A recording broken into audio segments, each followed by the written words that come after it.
በስመ አብ ወወልድ ወመንፈስ ቅዱስ አሐዱ አምላክ። አማስሩ ወሰኒዩ ለወርኃ ሰኔ በዛቲ ዕለት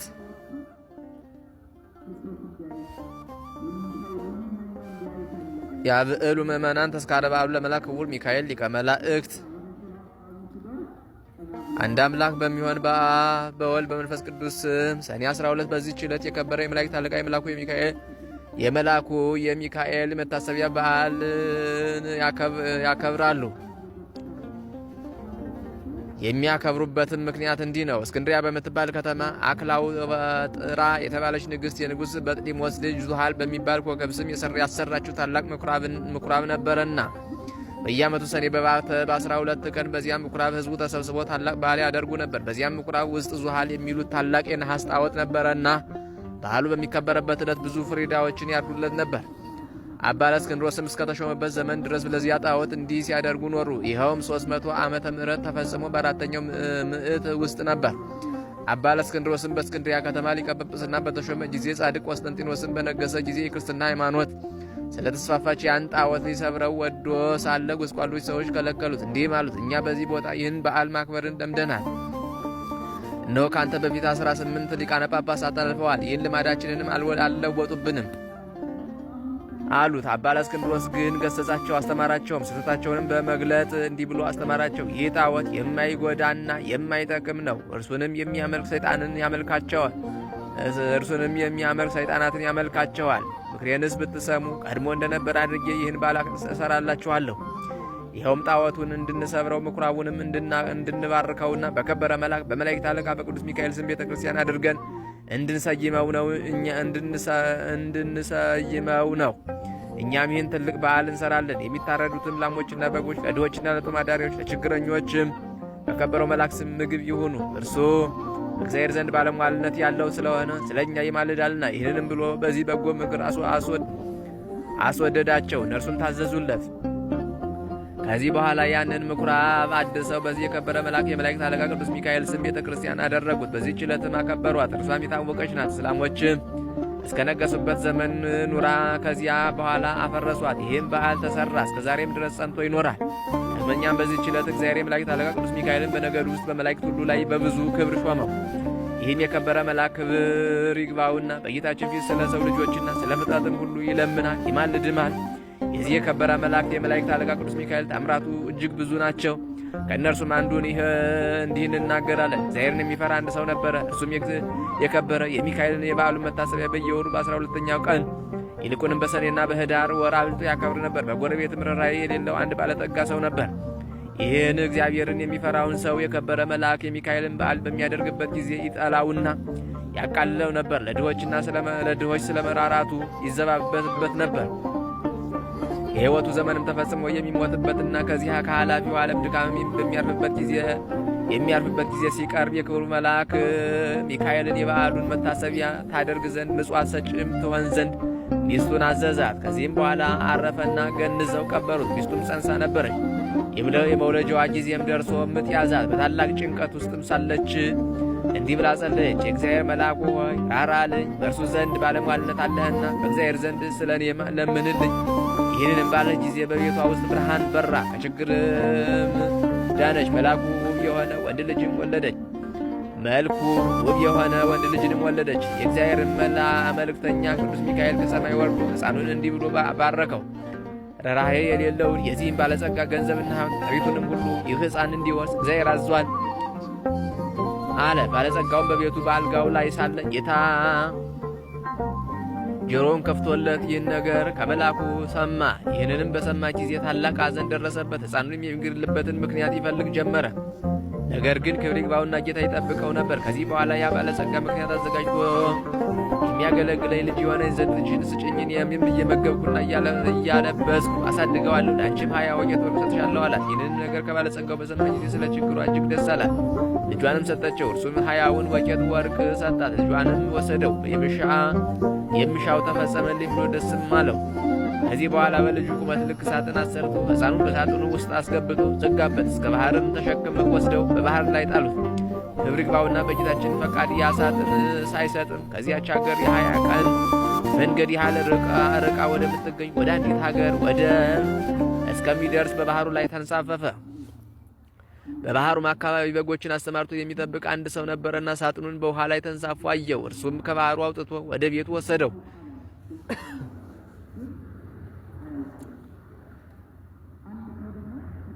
ይህንንም ሳጥን እንዴት እንደሚከፍተው ያስብ ጀመረ። ይህንም ሲያስብ ወደ ባህሩ ይሄድ ዘንድ ጌታችን በልቦናው ሐሳብ አሳደረበት። ወዲያውም ተነስቶ ወደ ባህሩ ሄደና አንድ አሳ የሚያጠምድ ሰው አገኘ።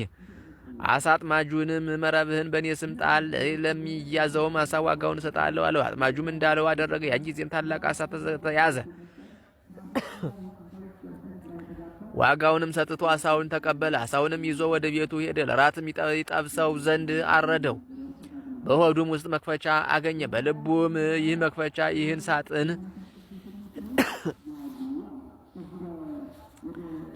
ይከፍተው ይሆን አለ። በሳጥኑ ቀዳዳም ባስገባው ጊዜ ፈጥኖ ተከፈተ። በውስጡም ይህን ታናሽ ብላቴና አገኘ። ልጅ የለውም ነበርና ታላቅ ደስ ተሰኘ። ጌታችንንም አመሰግነው። ሕፃኑንም በመልካም አስተዳደግ አሳደገው። ሕፃኑም አድጎ ጎልማሳ ሆነ።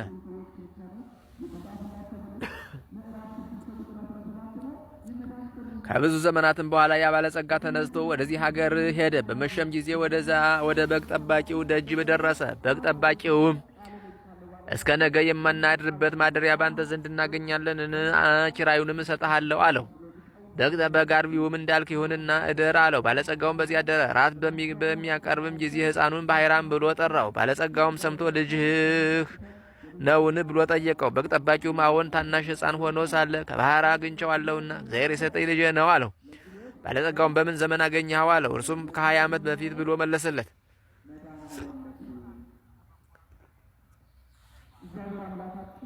ያን ጊዜም እርሱ ወደ ባህር የጣለው መሆኑን አውቆ እጅግ አዘነ። በማግስቱም ጎዳናውን ሊጓዝ በተነሳ ጊዜ ሰይጣናዊ ምክንያት አመካኝቶን በግ ጠባቂውን እንዲህ አለው፣ እገሊት ወደምትባል አገር በቤቴ የረሳሁት ጉዳይ ስላለ እንድልከው ልጅህን ትሰጠኝ ዘንድ ሻለሁ። እኔም የድካሙን ዋጋ 20 ወቄት ወርቅ እሰጥሃለሁ አለው። የብላቴናውም አባት ስለ ገንዘቡ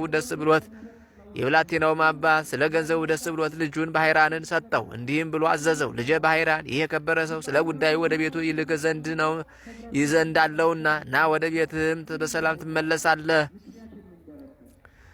አለው። ባሕራንም አባቴ ሆይ እሺ፣ በጎ ያዘዝከኝን ሁሉ አደርጋለሁ አለ።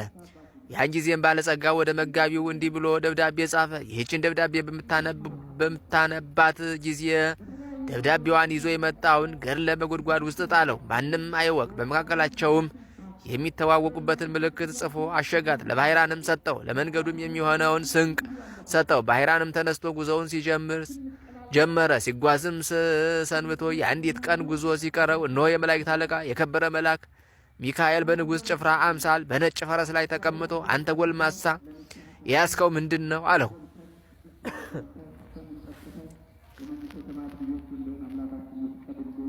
እገሌ ሀገር ወደ ቤተ ያዝከው ምንድን ነው አለው። ወደ ገሌ ሀገር ወደ ቤቱ ለማድረስ ከአንድ ባለጸጋ የተጻፈች መልእክት ናት አለው።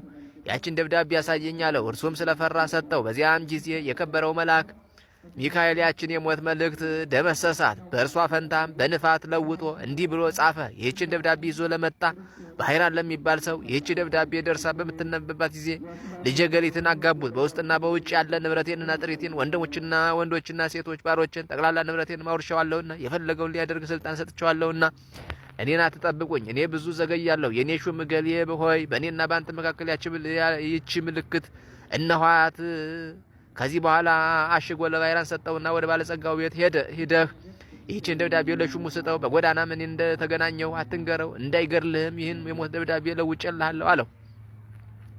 ባሕራንም እሺ ጌታ ያዘዝከኝን ሁሉ አድርጋለሁ አለ። ባሕራንም ወደ ባለጸጋው ቤት በደረሰ ጊዜ ያችን ደብዳቤ ለሹሙ ሰጠው። ባነበባትም ጊዜ መካከላቸው ያለው ምልክት አገኘ። አስተውሎም እርግጠኛ እንደሆነ አወቀ። ከዚህም በኋላ ለባሕራን ሰርግ አዘጋጅቶ እንደሚገባ በቤተ ክርስቲያን ሥርዓት በተክሊል የባለጸጋውን ልጅ አጋቡት። 40 ቀን ያህልም በደስታና በሐሴት ኖሩ። ከዚህ በኋላ ባለጸጋው ከሄደበት መመለሻው ጊዜ ሆኖ በደስታ የሆነውን የመሰንቆና የእንዚራ ድምፅ ሰምቶ ይህ የምሰማው ምንድር ነው ብሎ ጠየቀ። እነርሱም ስሙ ባሕራን ለተባለ ያንተን ደብዳቤ ላመጣ ጎልማሳ ሰው ልጅህን ገሊትን አጋቡት። እነሆ ለ40 ቀናት በሰርግ ላይ ነው። ገንዘብህንና ጥሪትን ሁሉ ወንዶችና ሴቶች ባሮችንም አንተ እንዳዘዝክ ሰጥተውታል አሉት። ይህንንም በሰማ ጊዜ ደንግጦ ከፈረሱ ላይ ወደቀ፣ በድንገትም ሞተ። በኃይራንም በጎ ስራዎችን የሚሰራ ሆነ። የተገለጠለትና ከመገደል ያዳነው የመላእክት አለቃ የከበረ ሚካኤልን እንደሆነም ሊገድለው የሚሻውን የባለጸጋውን ጥሪቱን ሁሉ ያወረሰው እርሱ እንደሆነ ተረዳ። የዚህን የከበረ መልአክ የመላእክት አለቃ ቅዱስ ሚካኤልን መታሰቢያ በየወሩ ያደርግ ጀመር። ቤተ ክርስቲያንም ሰራለት።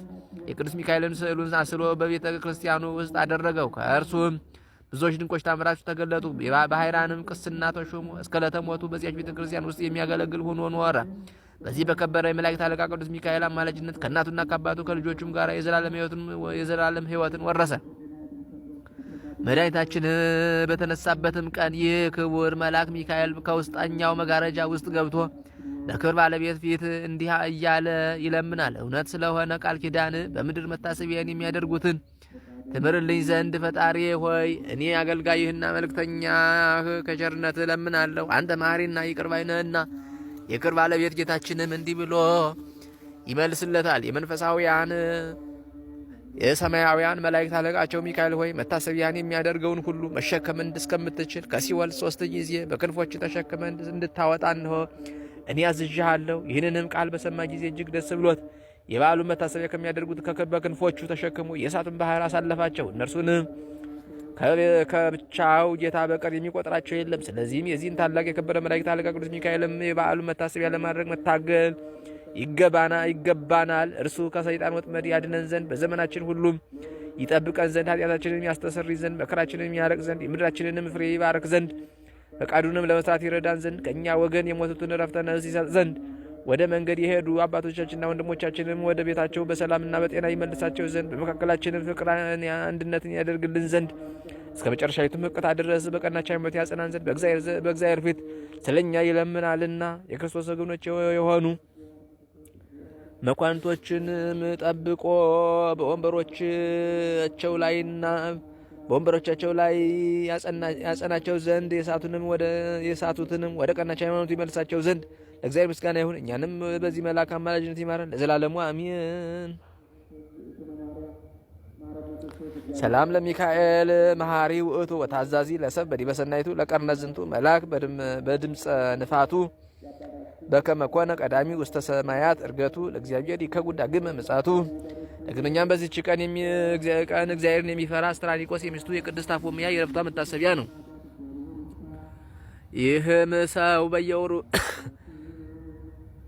ሰው በየወሩ 3 በዓላቶችን እያከበረ ኖረ። እሊህም ክብር ይግባውና የጌታችን የኢየሱስ ክርስቶስ የልደቱ መታሰቢያ በየወሩ 29 ቀን፣ የእመቤታችን የቅድስት ድንግል ማርያም በዓል መታሰቢያ በየወሩ በ21 ቀን፣ የከበረ የመላእክት አለቃ የቅዱስ ሚካኤልን በዓል መታሰቢያ በየወሩ በየ12 ቀን ያከብራል። የሚሞትበትም ጊዜው ሲቀርብ እርሱ ሲሰራው የነበረው ምጽዋት ይልቁንም እሊህን 3ቱን በዓላት እንዳታስታጉል ሚስቱን ቅድስት አፎምያን አዘዘት። እርሷም የከበረ የመልአኩ የቅዱስ ሚካኤልን ስዕል ያስልላት ዘንድ ባሏን ለመነችው። እርሱም አሰርቶ ሰጣትና በቤቷ ውስጥ በክብር አኖረችው። ባሏን ካረፈ በኋላ ባሏ ያዘዛትን መስራት ጀመረች። ሰይጣን ግን ቀናባት። በመበለት ሴት መነኩሲት ተመስሎ ከእርሷ ጋር ተነጋገረ። እንዲህም አላት፣ እኔ አዝንልሻለሁ፣ ራራልሽም አለው። ገንዘብሽ ሳያልቅ የልጅነትሽ ወራትም ሳያልፍ አግብተሽ ልጅ ተወልጂ ዘንድ እመክርሻለሁ። ባልሽም መንግሥተ ሰማያትን ወርሷል፣ ምጽዋትም አይሻም። አፎምያም እንዲህ ብላ መለሰለችለት፣ እኔ ከሌላ ሰው ጋር ላልገናኝ በእግዚአብሔር ፊት ቃል ኪዳን አድርጌያለሁ። ርግቦችና መንጢጦች እንኳ ሌላ ባል አያውቁም። በእግዚአብሔር አርአያ ከተፈጠሩ ሰዎች ይህ ሊሆን እንዴት ይገባል? ምክሩንም ባልሰማች ጊዜ አርአያውን ለውጦ በላይዋ ጮኸባት። እንዲህም አላት፣ እኔ በሌላ ጊዜ እመጣለሁ። እርሷም የከበረ የመልአኩን የሚካኤልን ስዕል ይዛ አሳደደችው። ከዚህ በኋላ ሰኔ 12 የከበረ የመልአኩ የሚካኤል በዓል በሚከበርበት ዕለት እርሷም የበዓሉን ዝግጅት ስታዘጋጅ ሳለች ብርሃናዊ መልአክ መስሎ መጣ። አፎምያ ሆይ ሰላም ላንቺ ይሁን፣ እኔ የመላእክት አለቃ ሚካኤል ነኝ። ጌታ ወደ አንቺ ልኮኛልና እርሱም ይህን የመመጸወትሽን ትተሽ ለአንድ ምእመን ሚስት ትሆኚ ዘንድ የታዞሻል። ባል የሌላት ሴት መልህቅ የሌለውን መርከብ እንደምትመስል እወቂ። እንደ አብርሃምና ያዕቆብ እንደ ዳዊትም እንደነርሱ ያሉ ብዙ ሴቶችን እንዳገቡ እግዚአብሔርንም ደስ እንዳሰኙት ከብሉይ ኪዳን መጻሕፍት ጥቅሶችን ያመጣላት ጀመር። ቅድስት አፎምያም መልሳ አንተ የእግዚአብሔር መልአክ ከሆንክ የመስቀል ምልክት ካንተ ጋራ ወዴት አለ? የንጉሥ ጭፍራ የሆነ ሁሉ የንጉሡን ማኅተም ሳይዝ ወደ ሌላ ቦታ አይሄድምና አለችው። ሰይጣኑም ይህንን በሰማ ጊዜ መልኩ ተለወጠና አነቃት። እርሷም ወደ ከበረው መልአክ ወደ ሚካኤል ጮኸች። ወዲያውኑም ደርሶ አዳናት። ያንንም ሰይጣን ይዞ ይቀጣው ጀመር። ሰይጣኑም ጮኸ፣ ማረኝ ያለ ጊዜም አታጥፋኝ፣ እግዚአብሔር እስከ ዓለም ፍጻሜ ታግሶናልና እያለ ለምነው። ከዚያም ተወውና አባረረው። የከበረ መልአክ ሚካኤልም እንዲህ አላት፣ ብጽዕት አፎምያ ሆይ ሂደሽ የቤትሽን ሥራ አዘጋጂ። አንቺ ዛሬ ከዚህ ዓለም በሞት ትለያለሽና፣ እነሆ እግዚአብሔርም ዓይን ያላየውን ጆሮ ያልሰማውን በሰው ልብ ያልታሰበውን አዘጋጅቶልሻል። ይህንንም ብሎ ሰላምታ ሰጣት። ወደ ሰማያትም አረገ። የበዓሉንም ዝግጅት እንደሚገባ ከፈጸመች በኋላ ወደ ኤጲስቆጶሱና ወደ ካህናቱ ሁሉ ላከች። ወደ እርሷም በመጡ ጊዜ ለድሆችና ለጦም አዳሪዎች ይሰጧቸው ዘንድ ገንዘቧን ሁሉ አስረከበቻቸው።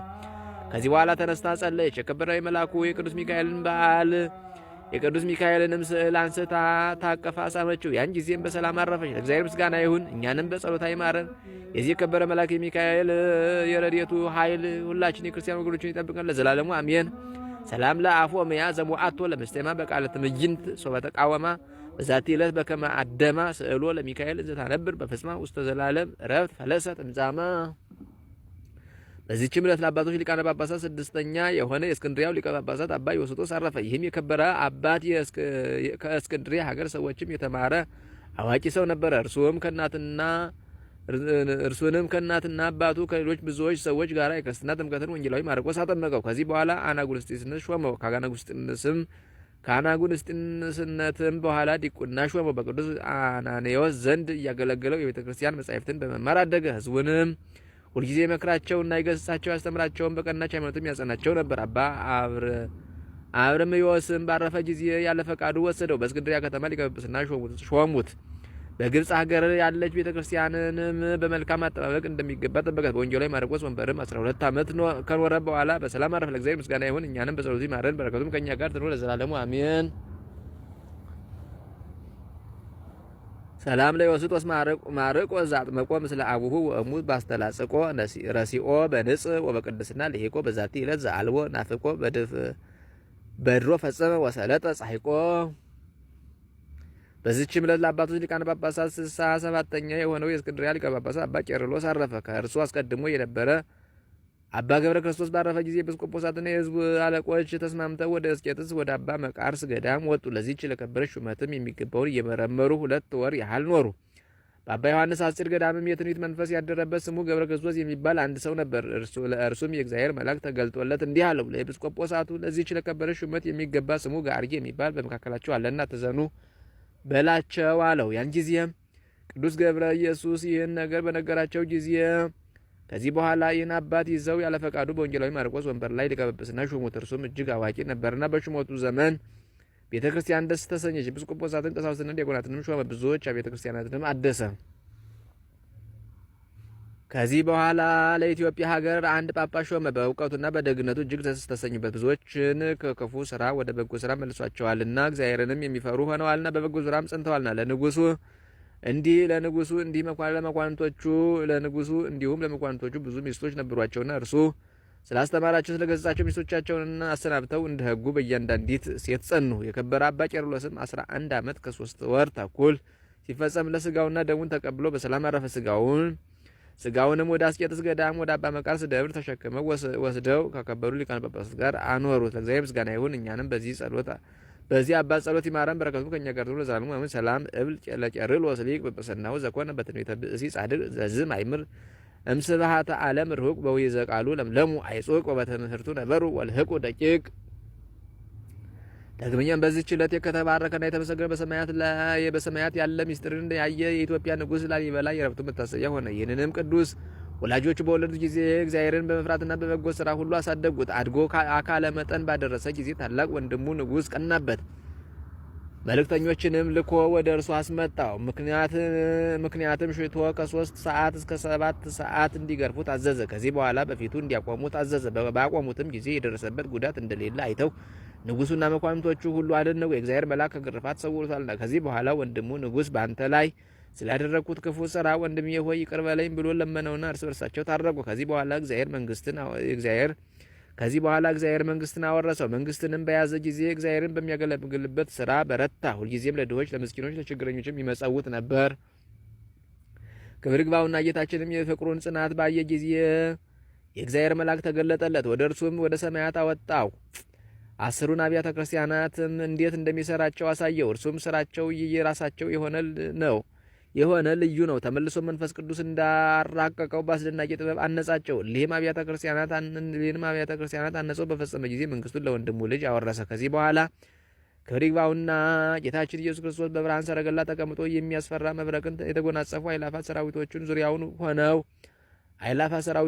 በዙሪያው ሆነው ወደ እርሱ መጥቶ እንዲህ አለ። ወዳጅ ላሊበላ ሆይ ሰላም ይሁንልህ። እኔ በማይታበል ቃል እነግርሃለሁ። ማደሪያ በክብር ሁሉ ከከበሩ 12 ሐዋርያቶች ጋር ይሁን። በጸሎትህና በቃል ኪዳንህ ለሚታመን እምነቱ እንደ ጴጥሮስና ጳውሎስ ደም መፍሰስ ይሆንለታል። ወደ ቤተ መቅደስም የሄደ በኢየሩሳሌም ወዳለው ቤተ መቅደስ እንደሄደ ይሆንለታል። መቃብርህንም የተሳለመ የሥጋዬን መቃብር እንደተሳለመ ይሆንለታል። በዓመታቱ ወሮች ሁሉ የተራቡትን እያጠገበ የተጠሙትን እያጠጣ መታሰቢያን ለሚያደርግ እኔ የተሰወረ መና እመግበዋለሁ፣ የሕይወትን ጽዋንም አጠጣዋለሁ። በመታሰቢያ ቀንም ዕጣን ወይም ስንዴ የሚያገባውን እኔ በኢየሩሳሌም ሰማያዊት በውስጠኛው መጋረጃ አስቀምጬ ከተቆረሰው ሥጋዬ አቆርበዋለሁ። በአማላጅነትም እየታመነ የገድልህን የቃል ኪዳንህን መጽሐፍ የሚጽፈውን ያንተ ስም በተጻፈበት ቦታ እኔ ስሙን እጽፋለሁ። በፍጹም ልቡ የሚያምን ይህን የማይታበል ቃል የተናገርኩ ሕያው እግዚአብሔር ልጅ እኔ ኢየሱስ ክርስቶስ ነኝ አለው። ላሊበላም ይህን ቃል ኪዳን ስላጸናለት ክብር ይግባውና ጌታችንን አመሰገነ። በምድር ላይ ወድቆ ሰገደ። ጌታችንም ሰላምታ ሰጥቶት በክብር ምስጋና ወደ ሰማይ አረገ። ከዚህ በኋላ ጥቂት ሕማም ታሞ በሰላም አረፈ። ነፍሱንም የብርሃን መላእክት ተቀብለው የዘላለም ሕይወት ማደሪያ ወደሆነ ማረፊያ አስገቡት። እግዚአብሔር ምስጋና ይሁን። እኛንም በጸሎቱ ይማረን፣ በረከቱም ከእኛ ጋር ትኑር ለዘላለሙ አሜን። ሰላም ለላሊበላ ሐናፄ መቅደስ በጥበብ በእብን ይቡስ እንበለ መሬት ርጡብ ነሲዮ መባይተ እምኀበ እግዚአብሔር አብ በዘይተአምር ሎቱ ምስፍና ወምግብ ወዝንቱ መዓር ተድላ ነገሥት ወሕዝብ በዕለተ ተወልደ ተአግተ በንህብ።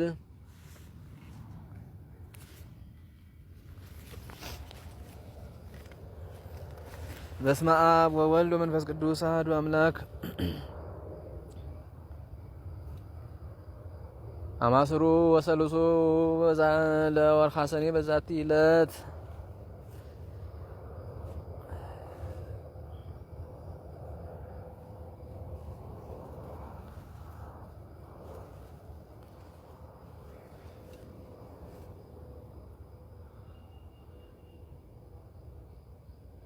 አይረፈ አብ ቅዱስ አባ ዮሐንስ ኤጲስቆጶስ ዘኢየሩሳሌም። ወበዛቲ ዕለት ኮነ ልማዶሙ ለሕዝበ ክርስቲያን ዘብሔረ ግብጽ ከመ ይግበሩ በዓለ ለመልአክ ክቡር ገብርኤል ሰባኬ ዜና ሐዲስ። ወበዛቲ ዕለት ተዝካሩ ለቃይናን ወልደ ሄኖስ። ወበዛቲ ዕለት ካዕበ ተዝካሩ ለአቡሉግ ሰማዕት